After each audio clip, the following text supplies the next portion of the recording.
Hello, I'm Samuel, 42 years old, a civil engineer living in a quiet corner of Michigan where gravel roads are covered with golden leaves every autumn, and the air carries the faint scent of pine from the nearby forest. Our home is a comfortable two-story house with 3 bedrooms and a lush little garden, a generous wedding gift from my wife's family when we got married 15 years ago. It's not a lavish mansion or anything extravagant, but the pristine white painted walls, polished wooden floors, and cozy kitchen with a dining table, big enough for the whole family, once made me believe this would be our happy haven forever. Yet amidst that warmth, I can feel the invisible voids, the cracks in our family that I don't know how to mend. Until recently, our family consisted of just me, my wife Laura, and our lovely daughter Tracy, who's in 7th grade. But for the past few months, we've had one more person. My mother, Vanessa, who is bravely battling a cruel heart condition. My father passed away 4 years ago from a stroke. I still remember that day when my mother called, her voice trembling over the phone. "Samuel, your father, he's gone." I rushed to the hospital, but I was only in time to see him lying there, cold and still. Since then, my mother lived alone in her old house in the suburbs, about a 30-minute drive from ours. I visited her often, bringing food or sitting with her over coffee, listening to her stories about the old days, when she and my father were young, when they baked batches of cookies in their small kitchen filled with the aroma of butter and sugar. But recently her health has deteriorated. The doctor said she has heart failure, a condition that makes every heartbeat a battle. I couldn't let her live alone anymore. So I brought her to live with us, hoping to care for her and give her peaceful days with family in her final time. I had envisioned a beautiful scene. My mother sitting in an armchair telling Tracy stories about fishing trips with my father, Laura brewing tea, laughing cheerfully, and me coming home after a long day's work to the smell of delicious food wafting from the kitchen. But reality was far different. Laura, my wife, has never been easygoing, but I didn't expect her to react so harshly to my mother moving in. She didn't say it outright or raise her voice, but her eyes, cold and sharp as a blade, told me she didn't want my mother here.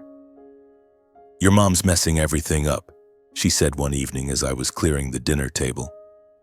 My mother, sitting in the living room and staring out the window with weary eyes, must have overheard. I turned to Laura, trying to keep my voice calm. "Honey, Mom's not well. It's just temporary. Please bear with it." Laura only smirked, a sarcastic half-smile, then walked away, leaving me standing there feeling helpless. Things got worse in the days that followed. Laura started making snide remarks as if my mother were an uninvited guest. Once, when my mother accidentally spilled some water on the kitchen floor, Laura stood with her arms crossed, sighing sharply. "Great. More for me to clean up." "Thanks a lot." I saw my mother lower her head, her trembling hands wiping the spill with a tissue, murmuring apologies. I stepped forward, placing a hand on her shoulder. "It's okay, Mom. I've got it." But the look in her eyes, full of guilt and hurt, felt like a vice gripping my heart. I pulled Laura aside, trying to keep my voice low. "Honey, she didn't mean it. Please don't make her feel bad." Laura just glared at me, her voice icy. "What, you think I'm the maid in this house? I have my own life, Samuel." Then she walked away, leaving me with a sinking feeling, like I'd been doused with cold water.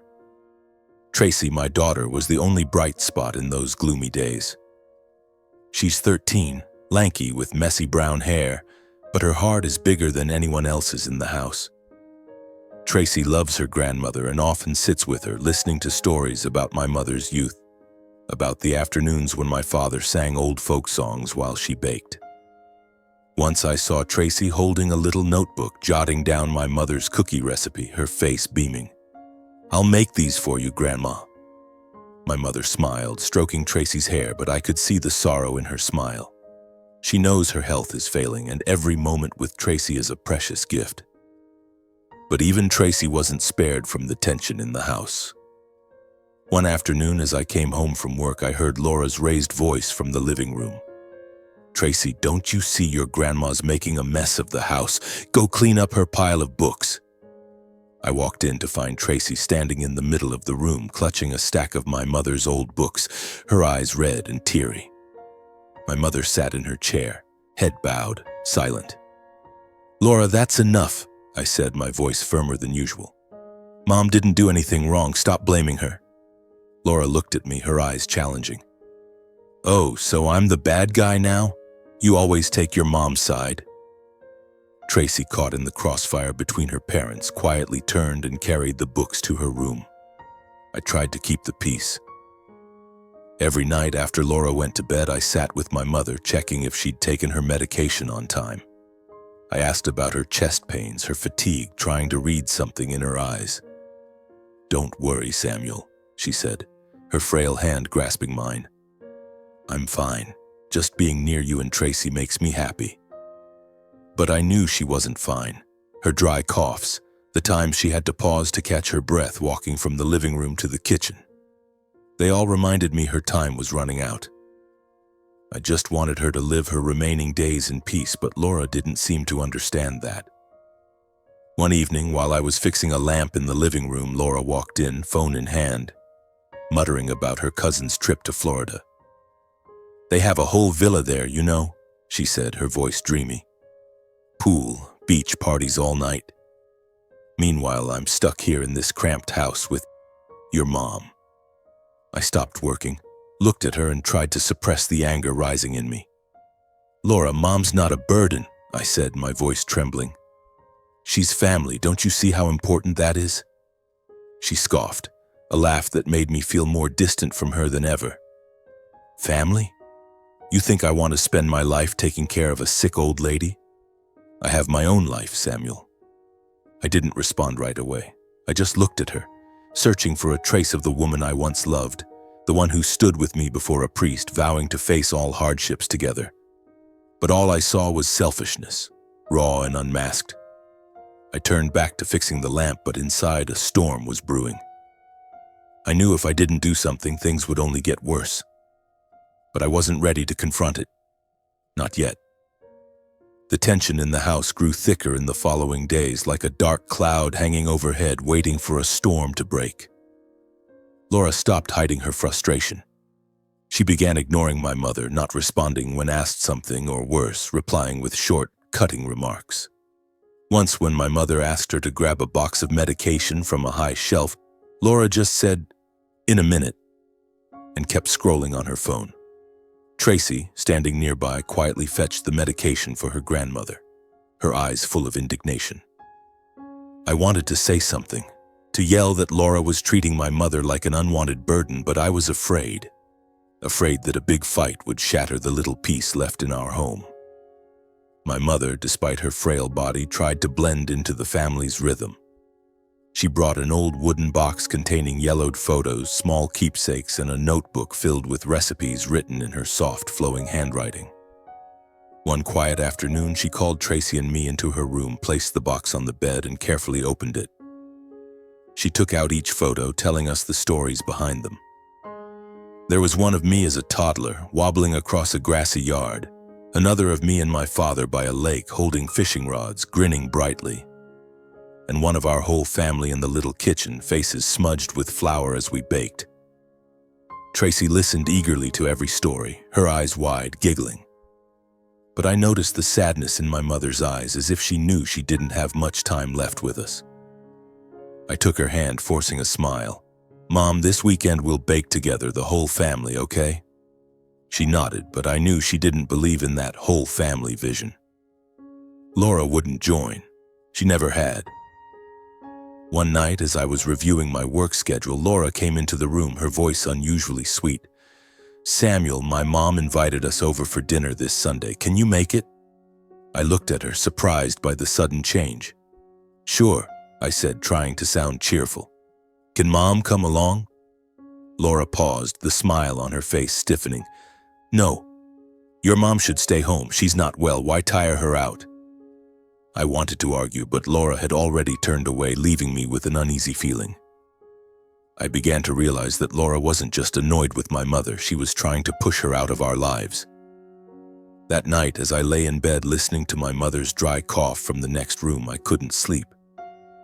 I thought of my father, of the days he and my mother held hands, of how they built a family on love and sacrifice. I thought of Laura, of the years we were happy, and wondered what had changed her. Or had she always been this way and I was only now seeing it?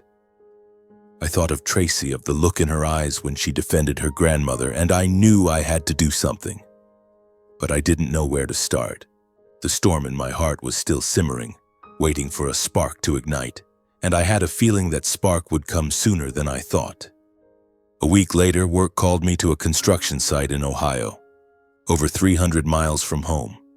It was a major project, a commercial complex that my company had been bidding on for a year. I didn't want to go, not because of the job, but because of my mother. Her chest pains had become more frequent lately, sometimes forcing her to sit down, clutching her chest, gasping for breath. But I had no choice. If I refused this business trip, I could lose a chance for a promotion. And with our current financial situation, my mother's medical bills, Tracy's school fees, and the daily expenses Laura kept demanding, I couldn't take the risk. The night before I left, I sat down at the dining table with Laura, trying to talk calmly. Our two-story house, with its white walls and warm yellow lamplight, should have felt safe. But that evening, it only felt stifling. Tracy had gone to bed and my mother was resting in the living room where the old armchair had become her main refuge. I looked at Laura, searching for some reassurance in her eyes, but she was engrossed in her phone, her fingers scrolling quickly through pictures of beaches and villas from her cousins in Florida. "Laura," I began, my voice gentle but cautious, "I'll be gone for 5 days. Please take good care of Mom while I'm away, okay? Her medications are on the kitchen shelf and I've posted the schedule for when she needs to take them. If anything seems off, call Dr. Harris right away. His number's in the notebook." I paused, waiting for a response. Laura looked up, her eyes indifferent. "Yeah, okay," she said, her tone as casual as if I'd asked her to water the plants. "I know what to do." But her apathy made my heart clench. I wanted to say more, to stress that my mother wasn't just a responsibility but family, my flesh and blood, but I was afraid. Afraid that another argument would only make things worse. "Thank you," I said, though I felt no gratitude. The next morning I woke up when the sky was still misty and the small garden in front of our house was damp with dew. I went to the living room and found my mother already awake, sitting in her chair, holding an old book she'd read countless times. "I'm heading out, Mom," I said, leaning down to kiss her forehead. She smiled, but I saw the worry in her eyes. "Be careful, Samuel," she said, her voice frail. "I'm fine, don't worry." I nodded, but as I left the house, I couldn't shake a gnawing sense of unease. I looked back at Laura, standing in the kitchen doorway, holding a coffee mug, her expression blank. "Take good care of Mom, Laura," I repeated, my voice almost pleading. She just nodded, saying nothing. The business trip started with hectic days. I worked from early morning to late at night, reviewing blueprints, meeting with contractors, and resolving issues at the site. But my mind wasn't fully there. I often called home, asking Tracy about my mother, whether she was taking her medication on time, whether she was eating properly. Tracy always answered cheerfully, "Grandma's fine, Dad. Today we made cookies, but we burned a batch." She laughed, and I tried to laugh along, but I knew she was trying to reassure me. I didn't call Laura. I was afraid of hearing her voice, afraid of her lies or familiar indifference. On the 4th day, while I was eating a quick lunch at a diner near the site, my phone buzzed. Tracy's name appeared on the screen and my heart pounded. She rarely called during the day. She knew I was busy. I answered, trying to keep my voice calm. "Tracy, what's wrong?" Her voice on the other end was shaky, panicked, unlike the cheerful girl I usually heard. "Dad, Grandma. She had a heart attack. I called an ambulance and they took her to the hospital. Can you come home now?" I felt the blood in my veins turn to ice. "I'm coming, sweetheart. Where are you? Where's Mom?" Tracy sobbed, her voice breaking. "Mom's not home, Dad. She went somewhere." She left a note telling me to take care of Grandma. I don't remember what I said next. I only remember standing up abruptly, knocking over a glass of water and running to my car. A note? Where had Laura gone? I called her, but the phone rang and went to voicemail. I called again and again, but there was no answer. I called the hospital, confirming that my mother had been taken to the ER. The nurse on the line said she was being monitored but was unstable. "Are you family? You should come immediately," she said, her calm tone only heightening my fear. I cut the trip short, abandoning meetings and ignoring the annoyed looks from colleagues. I drove for over 5 hours, speeding down endless highways, my mind in chaos. My mother was in the hospital, alone except for Tracy. And Laura, my wife, whom I had begged to care for my mother, had left. The note Tracy mentioned haunted me. What was it? An explanation? An apology? Or just another proof of her selfishness? I didn't know, but with every turn of the wheels bringing me closer to Michigan, I felt the storm in my heart ready to erupt. When I reached the hospital, it was already dark. I ran to the ER, finding Tracy curled up in a chair in the hallway, her face pale, her eyes red and swollen. She hugged me the moment she saw me, sobbing, "Dad, I was so scared, Grandma." She had chest pain, then she collapsed. I didn't know what to do. I held Tracy tightly, trying to stay calm despite the tearing in my chest. "You did great, Tracy. I'm here now. Grandma will be okay." But I wasn't sure. I wasn't sure of anything anymore. Dr. Harris, who had been monitoring my mother for a long time, came out of the ER. He looked at me, his expression grave. "Samuel, your mother had an acute heart attack. We've stabilized her condition, but she needs close monitoring. Things don't look promising." I nodded, feeling like a boulder was crushing my chest. "Can I see her?" I asked. He nodded and led me inside. My mother lay there on the hospital bed, surrounded by IV lines and machines. She looked smaller than ever, her eyes closed, her breathing faint. I took her hand, feeling her thin, cold fingers. "Mom, it's me," I whispered. "I won't leave you alone." She opened her eyes slightly, giving a weak smile. "Samuel, where's Tracy?" she asked, her voice barely a breath. "She's fine, Mom. She's outside. Rest now. I'll stay with you."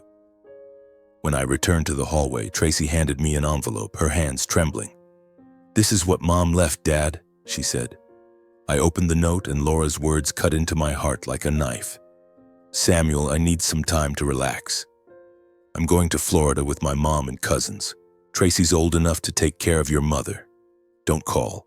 I'll be back in a few days." No apology, no concern for my mother, no sign of care. Just cold, blatant selfishness, as if my mother and Tracy were mere obstacles in her life. I crumpled the note, anger surging like a wildfire. Laura hadn't just abandoned my mother, she had abandoned Tracy, our 13-year-old daughter, leaving her alone to face a crisis. I wanted to call Laura right then, to scream into the phone, to demand an explanation. But I knew that whatever she said, it couldn't erase this betrayal.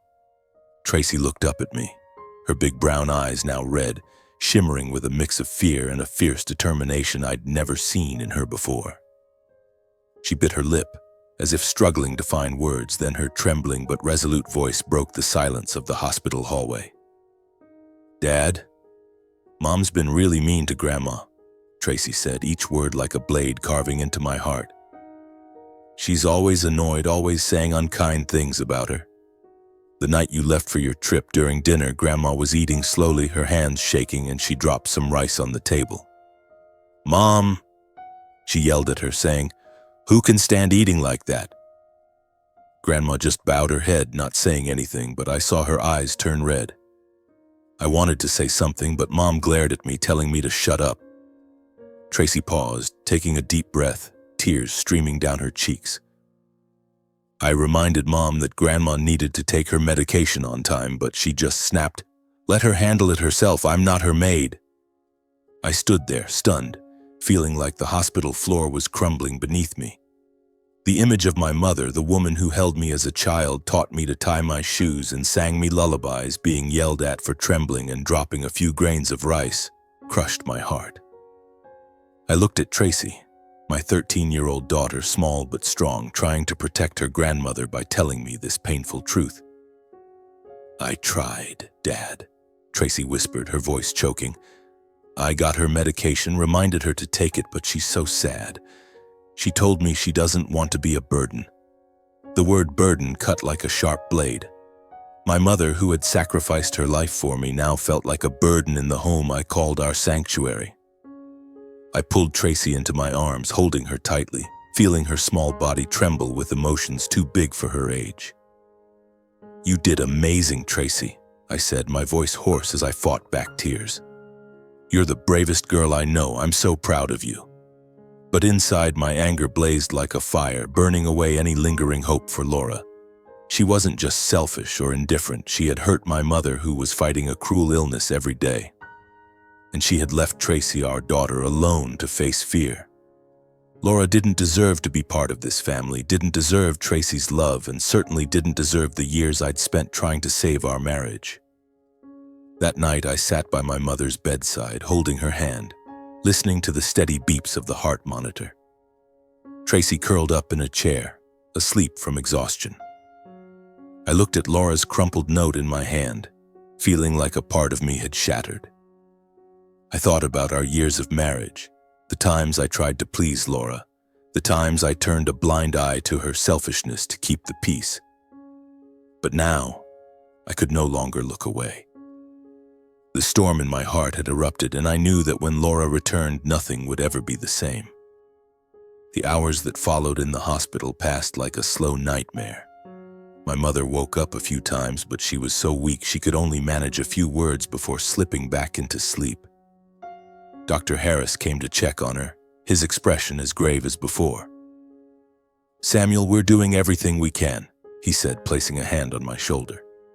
"But your mother's heart is very weak. You need to prepare yourself." I nodded, but inside I refused to accept it. My mother couldn't leave me, couldn't leave Tracy, not now when everything was in such chaos.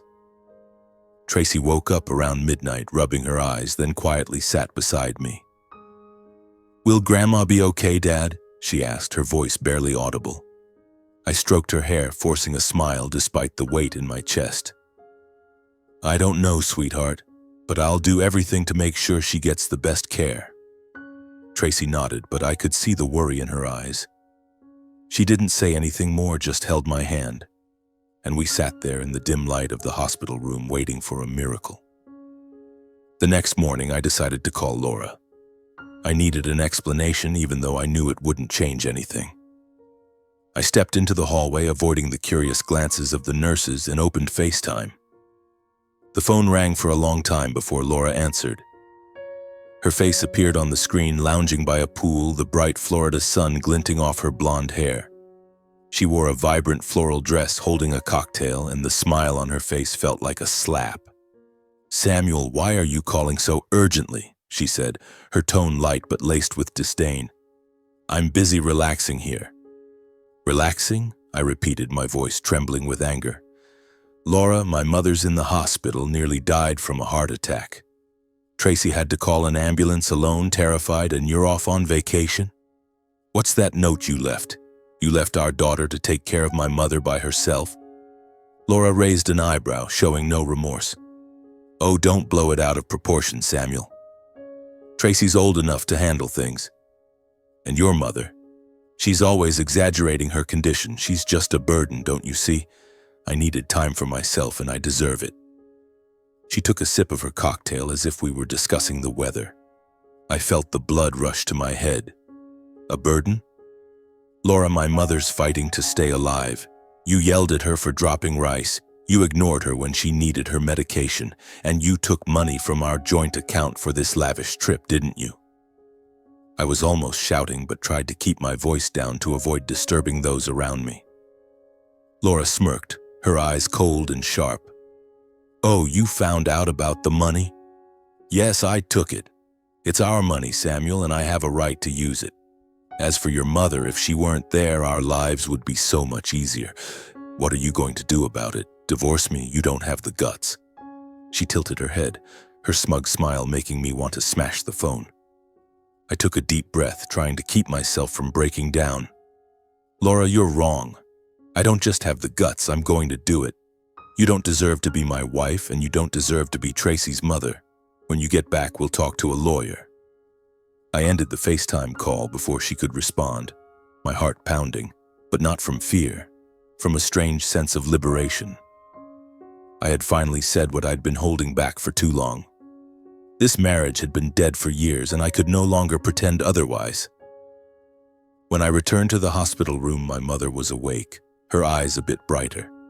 Tracy was sitting beside her, holding her hand, telling a story about a stray cat she'd seen at school. My mother smiled, though it was weak. I sat down beside her, relieved to see her alert. "Samuel," she called, her voice hoarse. "Come here, I need to tell you something." I pulled my chair closer, taking her hand. She looked at me, her eyes full of love but also determination. "Son, I know I don't have much time left," she said, and I tried to interrupt, but she raised a hand to stop me. "Listen to me. I bought a life insurance policy years ago when your father was still alive. If I pass, you'll receive about $1 million. The policy is in my suitcase with my clothes. I want you and Tracy to have a stable future, to not worry about money." I was stunned, unable to believe what I'd just heard. "Mom, why didn't you tell me sooner?" I asked, my voice choking. She smiled, her hand gently squeezing mine. "I didn't want you to think I was planning for my death. I just wanted you to know I've always thought of you and Tracy. Whatever happens, you two will be okay." Tracy, sitting nearby, had tears in her eyes. "Grandma, don't say that," she said, her voice trembling. "You have to get better. You have to make cookies with me again." My mother stroked Tracy's hair, her eyes gentle but full of sorrow. "I'll try, my love. But if I can't, you have to promise me you'll take care of your dad, okay?" Tracy nodded, tears streaming down her cheeks. The days that followed were spent entirely by my mother's side. I adjusted her pillows, read chapters from her favorite old novel, and brought her the dishes she used to make with my father. Though even a simple bowl of soup, I tried to make it the way she did. Tracy was there too, carrying her little notebook with Grandma's cookie recipes, sometimes telling silly stories to make her laugh. Those moments, however brief, were the only medicine that helped me push through the anger and pain caused by Laura. One afternoon, when Tracy stepped out to buy water, my mother pulled me close. "Samuel," she said, her voice weak but firm, "you have to be strong, not for me, but for Tracy. She needs you, and you. You have to live for yourself, not for Laura." I nodded, tears streaming down my face. "I know, Mom, I'll do it." She smiled, and for the first time in days, I saw peace in her eyes. But that peace didn't last. That night, my mother's condition suddenly worsened. The machines started beeping erratically, and nurses rushed into the room. I stood there, holding Tracy's hand, watching them try to save her. But deep down, I knew my mother was ready to go. When Dr. Harris came out, his eyes said it all. "Samuel, I'm so sorry," he said. "We did everything we could." My mother passed away peacefully with Tracy and me by her side. I held Tracy as she sobbed in my arms while I silently looked at my mother, feeling a part of my heart leave with her. I arranged a simple but dignified funeral for her in a small Michigan church where she and my father used to attend every Sunday. Neighbors and old friends of my mother came, bringing flowers and condolences. But not a single member of Laura's family showed up. I wasn't surprised, but their absence only solidified my resolve. When I returned home after the funeral, the comfortable house with its white walls and small garden felt empty, as if its soul had left with my mother. I sat in her old armchair where she used to sit and look out at the garden, holding the worn wooden box she brought when she moved in. The box, weathered with scratches that told the story of time, was something she always kept close, like a small treasure chest holding her entire life. I opened the lid, and the smell of old wood and faded paper hit me, carrying memories of the days when my mother still smiled brightly beside my father. Inside were family photos, me as a child holding my parents' hands at a picnic, Tracy as a newborn in my mother's arms, and simple keepsakes, a silver bracelet she used to wear, an old badge of my father's. I flipped through the pages of the recipe notebook she and Tracy loved, smelling the aged paper, and felt as though she was still here somehow in the trembling handwriting of her words. Then I stood up and went to my mother's room where her old suitcase still sat neatly under the bed. I pulled it out, opened the latch, and immediately a wave of memories flooded over me as her familiar scent, a faint lavender perfume mixed with the gentle smell of her, wafted from the carefully folded clothes. I lifted a soft green sweater, the kind she wore on cool afternoons, pressed it to my face, and breathed deeply, as if I could hold on to her a little longer through that scent. These clothes, her simple cotton dresses, the shawl she draped over her shoulders while reading, were the last pieces of her in this house. I ran my fingers over the fabric, feeling as if I were touching the days when she was still here, still smiling at me and Tracy. Then at the bottom of the suitcase I found it, a pale yellow envelope carefully placed beneath a floral embroidered handkerchief she loved. In her shaky handwriting it read, "For Samuel." My heart pounded as I opened it, and inside was the life insurance policy she had mentioned in the hospital before she passed. The dry pages listed the terms, but what choked me up was a small handwritten note tucked inside. "Samuel, I'm leaving this for you and Tracy. Use it to live a life where you don't have to fear or depend on anyone. I believe in you. Love, my little boy." My eyes blurred with tears, not because of the policy's value, but because of my mother's love, wrapped in every shaky letter, in the quiet decision she made to protect Tracy and me, even when she knew her time was short. I sat there on the floor of her room, one hand clutching the sweater, the other gripping the envelope, tears streaming down my face. My mother had always thought of me, of Tracy, even when she was at her weakest, when she was treated like a burden in this very house. Her scent from the sweater was a reminder that, though she was gone, her love remained, forever. I knew Laura would soon return from her trip, and I knew that when she walked through that door, I wouldn't just confront her, I would confront my and Tracy's future. My mother had left me not just a fortune, but a lesson. Family is about those who love and sacrifice for each other, not those who demand and abandon. I wouldn't let Laura keep hurting Tracy, and I wouldn't let my mother's memory be disrespected any further. I began preparing for the confrontation with Laura. I contacted a lawyer, David Coleman, an old friend of my father's, to start the divorce proceedings. As I shared my story, Mr. Coleman listened, his voice calm but resolute. "Samuel, you have enough evidence to prove Laura's irresponsibility. How do you want to handle the division of assets and custody?"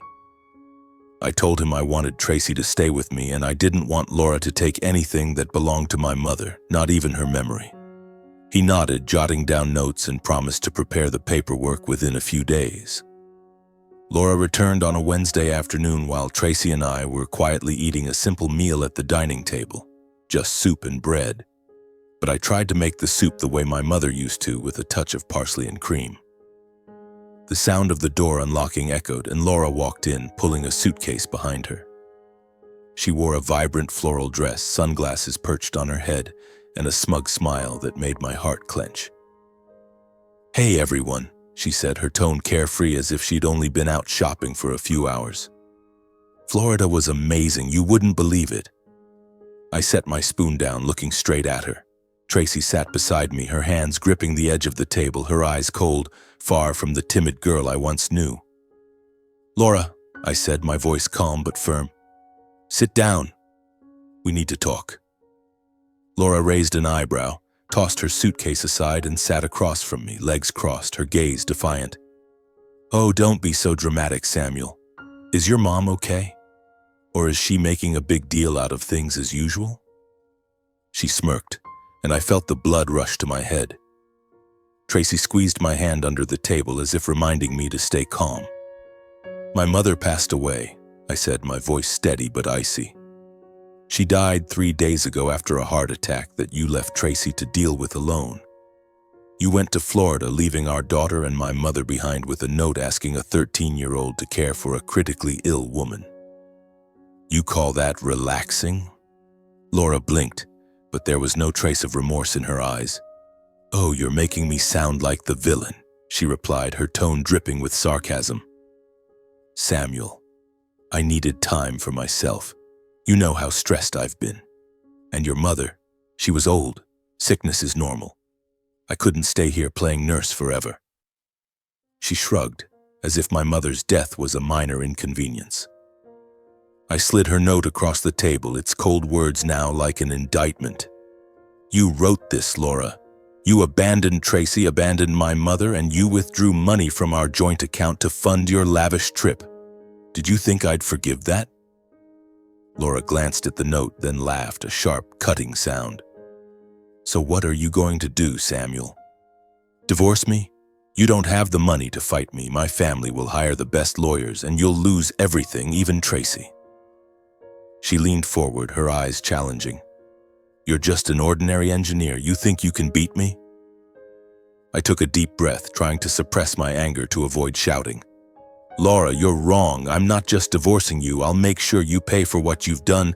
I have this note, the recording of our FaceTime call, and Tracy's testimony about how you treated my mother. You yelled at her for dropping rice, ignored her when she needed her medication, and left our daughter alone in a hospital. You don't deserve to be Tracy's mother, and you're no longer my family.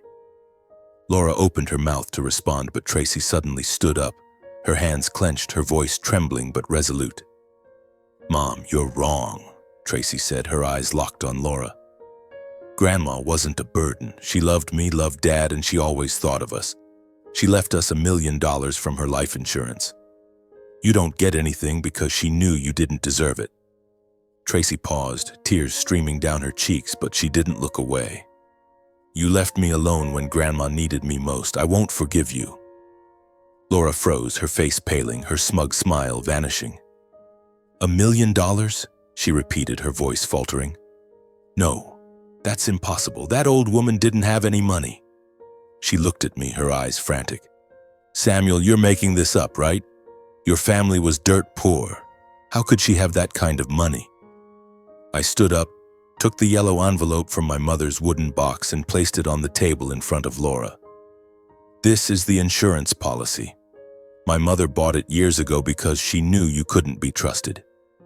She wanted Tracy and me to have a secure future, free from your manipulation. You can check it. It's legal, and you have no claim to it. Laura opened the envelope, flipping through the pages, her eyes shifting from doubt to panic. Then, as if realizing she'd lost everything, she changed her tone. She stood up, stepped closer to me, her voice suddenly soft, almost pleading. Samuel, you can't do this. I was wrong. I'm sorry. I'll change. I promise. We're a family. You can't just leave me like this. Give me a chance. She reached for my hand, but I pulled back, feeling as if I'd touched something cold and foreign. Laura, I said, my voice resolute. You had your chance. You chose to abandon my mother when she needed you most. You chose to abandon Tracy, our daughter. Now I'm choosing to protect her and my mother's memory. I've already contacted a lawyer. We're getting divorced. Laura stepped back, her face contorting, the last traces of arrogance fading in that brief moment. Then, as if reclaiming her smugness, she sneered, her eyes cold. Then get out. You and Tracy, get out of here right now. She pointed at the door, her voice rising to a furious scream. You think you can threaten me with a lawyer? You won't get away with this, and you, she turned to Tracy, you'll regret turning your back on your mother. Tracy stood tall, her hands clenched, her eyes unwavering. I don't need you, she said, her voice quiet but firm like a declaration. I have Dad, and I have Grandma in my heart. Laura froze, her face paling further, but she said nothing more. She turned, dragged her suitcase into the master bedroom, and left Tracy and me standing in the living room, in the house that was once our home. But we were ready. In the days following my mother's funeral, Tracy and I had quietly packed our belongings. Things that truly belonged to us, things that carried my mother's memory. The old wooden box with family photos, the recipe notebook, and the suitcase filled with clothes still scented with her lavender perfume were neatly packed in the car. I looked at Tracy, seeing the resilience in her eyes, and I knew we no longer belonged here. "Let's go, sweetheart," I said, placing a hand on her shoulder. She nodded, clutching my mother's soft green sweater like a talisman. We drove to my mother's old house in the suburbs, a 30-minute drive away, where I grew up amid afternoons filled with laughter and the smell of fresh-baked cookies. The small house, with its faded tile roof and rickety wooden fence, wasn't as grand as Laura's. When I opened the door, a wave of musty air and dust hit me. Months of neglect had left the house forgotten.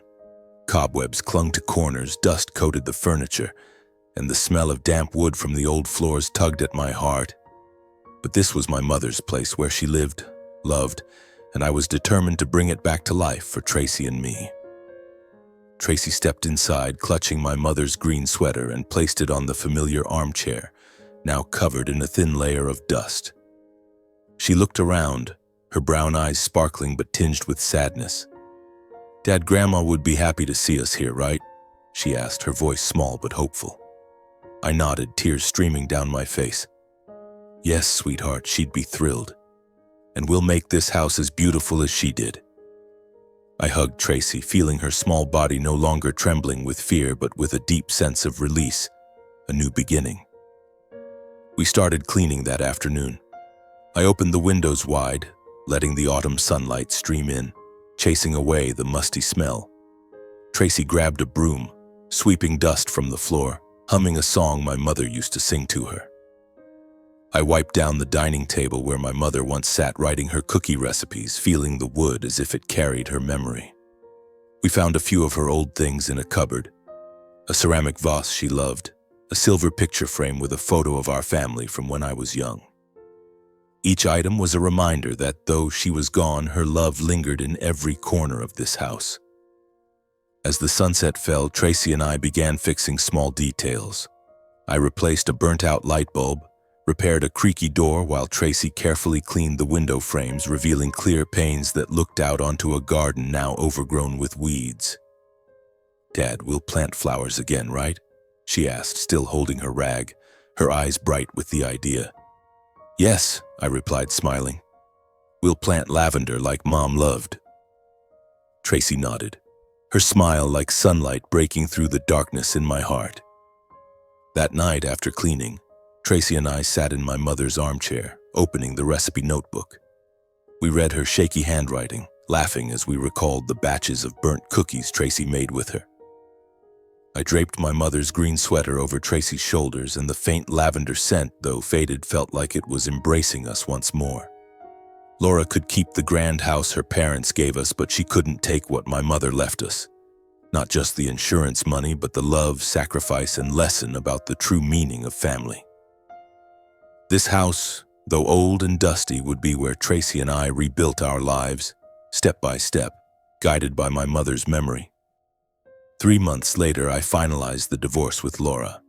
I gained custody of Tracy while Laura kept the house. That was exactly what I had planned. After the divorce, I used a portion of the $1 million from the insurance to renovate my mother's old house, not to turn it into something lavish, but to make it a true home. I replaced the roof tiles to stop the leaks during rain, installed a new heating system to keep the winters warm, and turned my mother's small room into a little library where Tracy and I placed her favorite books and the wooden box filled with memories. I painted Tracy's room a soft green, her grandmother's favorite color, and hung a large photo of my mother taken when she was young, standing beside my father, smiling radiantly under a sunset. A significant portion of the money went into a college fund for Tracy. I wanted her to have the chance to pursue her dreams, whether that meant becoming a doctor, an artist, or anything else she chose.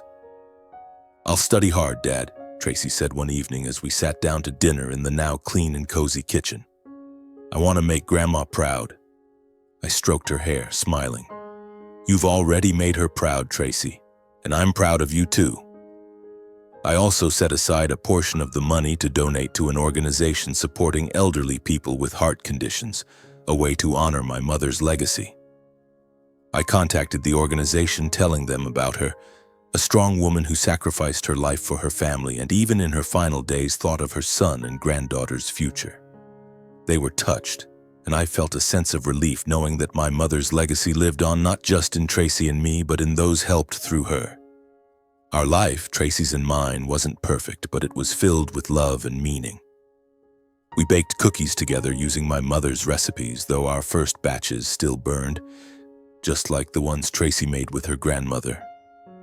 We laughed, wiping flour off each other's faces, and felt my mother's presence somewhere in the buttery, sugary scent wafting through the kitchen. Tracy returned to school wearing her grandmother's soft green sweater on chilly days, as if it were a talisman.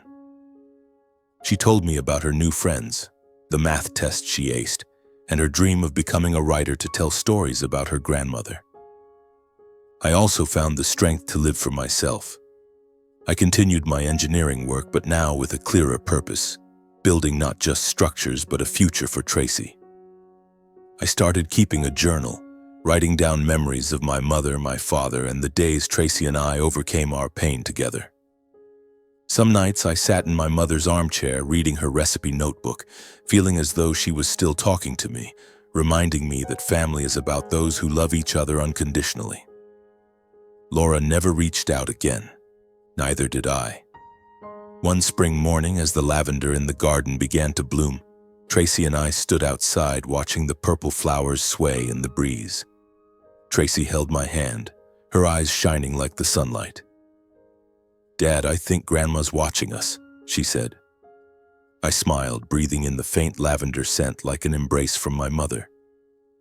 "I think so too, sweetheart," I replied, and we stood there under the gentle sunlight, knowing that no matter how tough things got, we would always have each other, and my mother forever in our hearts.